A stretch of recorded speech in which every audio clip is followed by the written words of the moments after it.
What's up, guys? We are taking a look at the patch notes for Dead by Daylight's new update that's coming, and we're going to take a look at it here on the official Twitter page, and I'm going to kind of explain what's going on, my thoughts on it, that kind of thing. They dropped this trailer. It doesn't have sound, so don't try to figure out if it has sound.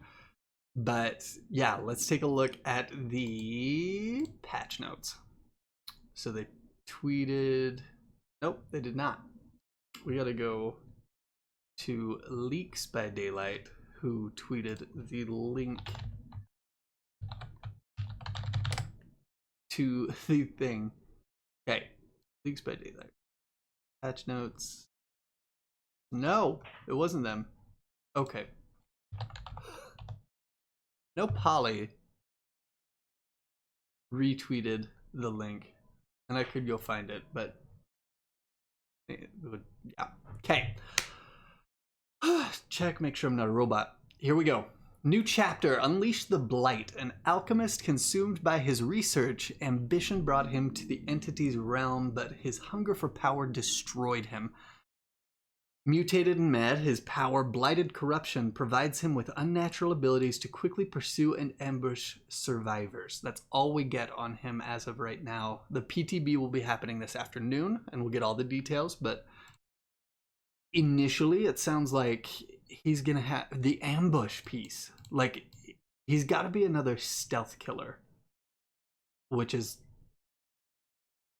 annoying. Like, stealth killers aren't super fun because they throw off the typical playstyle. Like, normally the playstyle, you get seen by the killer, you hear the heartbeat, you keep doing what you're doing for a couple minutes. If they see you, you start looping them. But with stealth killers, you don't know. They just show up. So he's got to be a stealth killer. Quickly pursuing, though. Like, is he going to have a speed buff? Is that would be weird if he's got some kind of speed boosty thing. I don't think anyone has like a straight up speed boost that's like on demand like he would, because we know he's gonna have some kind of like serum injecting thing. And like, we have the Oni, we have Michael Myers, we have Legion. All of them do get a speed boost somehow with their power, but it's not on demand so much. Like, Oni has to charge up blood orbs, Michael Myers has to stare at you, and Legion can't down you when he has a speed boost. So this could be really interesting. I'm excited. I'm also excited for how he's gonna look. Then we have Felix Richter, who successful architect who was torn away from his lavish lifestyle. Resourceful and bold, he has clever methods to stand against the oncoming evil and plan out the one thing that matters to him most, returning home. Clever method, that we have nothing to go on. He's clever, he's rich, he's probably going to have super funny cosmetics that I'm going to be all about. If this man has like silk pajamas, I'm all about it. Like, I am on it. New killer, the Blight, who is the Alchemist that we've been seeing in all the videos. We talked about that a bit in the last stream. But yeah, the Alchemist is called the Blight. The Felix Richter is the new guy. Here's what's cool, though. They added a bunch of offerings, like new kinds of offerings that we haven't had anything like this. So, new common offering, Bloodied Blueprint, reveals the aura of basement hooks for 20 seconds at the start of a trial. So, and if the map has a killer shack, the offering increases the chance that the basement will spawn below it. I don't know how much it increases, because like the map offerings, they say tremendously increases the chance, which actually means it's a guarantee you're going to be on that map unless someone else burns an offering for a map, then it's 50-50. And I don't know if it's like just a weird wording thing that they can't say guarantees, because then people would throw a fit if 2 guarantees offerings are burned. So increases the chance. We'll see what that does, what that looks like, and how frequently it is. And the reason that's important is because, well, we have the Torn Blueprint, which does the same thing but increases the chance that the basement will be below the main building of the map. So every map, you've got your main building and then your shack. And the killer shack, it always looks the same until today on all the maps, and that's fine or whatever, but the reason I'm wondering about the chances is because down here we have the annotated blueprint, which says that if the map has a killer shack, this offering increases the chance that the hatch will spawn within it. If that's 100%, that's a massive, massive deal. Because all you would need to do is run in with... You wouldn't even need a map. You don't even need a map. You run in with a key, you pop some gens, get out through the hatch, you're done. And they can't. They can't do that 100%. That would not be fun as a killer to have to... You have to camp the hatch. Because if you leave that hatch, they're all gone. You get your one person, pops it open, jumps out, the other three jump, you're done. Game over. Vigo's blueprint does the same thing for the main building. It just increases the chance that the hatch will be in there. So I'll be streaming the PTB this afternoon, testing that for sure to see how crazy it is. And I think they're pretty smart. They wouldn't do something stupid. So that's what's up. Okay, new features and content. Many in-game objects in Dead by Daylight haven't been changed significantly since the game's launch. As part of our ongoing effort to enhance the game's visuals, many of these objects got visual updates in this patch to bring them closer to our long-term vision for the appearance of the game. Some realms also got visual updates, with more coming later in future patches. This is that graphical update they teased at the anniversary that looks freaking gorgeous. So visual updates of several common in-game objects. This we didn't know about. The visual update of the generators, including changes to models, animations, and visual effects.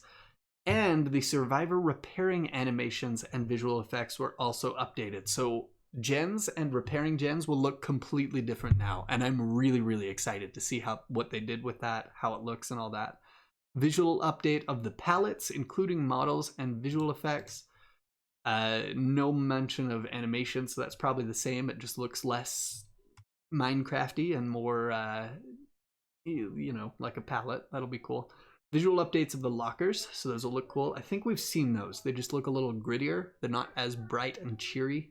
And then visual update of the chests, including the model and changes to the survivor's interaction. Survivor interaction has been updated. Why do they put that twice? I don't know. Maybe that's animation speak. But the chests. So searching chests will look different. I'm excited to see that. Visual updates to some maps, including additions of breakable walls. To Springwood, which is all the Freddy maps, all the Freddy Elementary School, and visual updates, so it's going to have that gritty look that they showed in the PTB. Or not PTB, the anniversary. Yamaoka Estate updated the family residence and Sanctum of Wrath. Both Springwood and Yamaoka Escape, they'll have the increased rate of appearance for the first week of the PTB, which is awesome. It'll be the same with the patch update, I'm sure, when that goes live. But they updated both the Yamaoka Estates with the cool visuals. They showed the Killer Shack, which looks gorgeous and really, really gritty and cool. I'm excited. Update aiming when using the flashlight. Okay, this. So freaking happy about this. Up to 4.1, the flashlight would aim up and to the right of the center of the screen. Apparently that was intentional, but in 4.1, the aiming animation was updated, which caused the flashlight to aim more towards the right of the center, which is right when I built my PC, so I just assumed that's how PCs aimed. But now the aim should be squarely in the center of the screen, which is phenomenal. Like, so freaking happy about this. Because flashlight saves are going to be a lot easier for people. If you've struggled with flashlight saves, honestly, a lot of it has to do with having to run in front of the killer to test out how off-center the little thing is. So now we're good. We'll be able to just move forward with that. That's, oh my gosh. Square in the center, that's what we needed. Then several bug fixes. They didn't fix the bug that has me continually getting stuck on the hills. So there's that. They didn't even acknowledge it as a known issue, but different bug issues. You guys can read that. Pause the video if you want to. I'm not going to go too deep into that because I just wanted to know if I'm going to keep getting stuck on the hill. The misaligning survivors during Mori's, though. They fixed several issues that may cause that. They're trying to fix that, because having your Mori ruined is not fun. But yeah, so there we go. Those are the patch notes. It's going to be super cool. Feel free to drop a like on this video and subscribe. I'm going to be driving through the PTB this afternoon when that goes live. Should be live around 3. I don't know which time zone, so I'm just kind of waiting. But in a couple hours, I'll be streaming the PTB, making videos about the new killer, new survivor, going over the perks, of course. So we'll be doing that live. Yeah, drop a follow, let's chat, and it'll be a good time. Anyway, take it easy, guys.